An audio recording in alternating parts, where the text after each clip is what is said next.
Hello again, class. On to the next activity.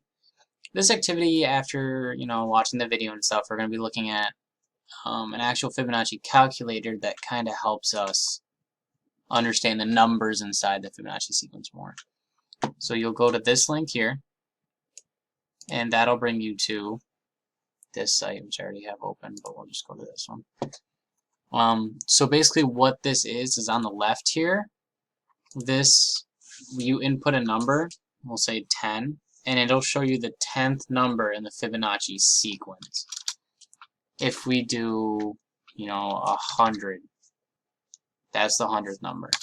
So you can do any number and just play around with it and see what's going on. There's also some other modes and stuff.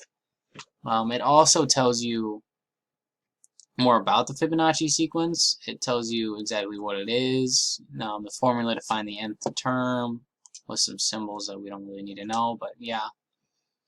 And yeah, it ends up showing you this, what most people end up seeing the Fibonacci sequence as is a Fibonacci spiral, which is seen to be used in things like the Mona Lisa and flowers and stuff, which is what we're talking about later.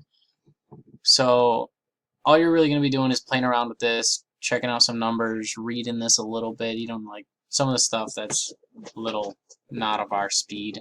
We don't have to look at, but really just playing around. You are recommended to, if you put in a number, to try to guess what two numbers were before this that added up to it. It's not graded, and then to find out if you were right, you just put 14. Oh, it was 377, so then the 13th one was 233.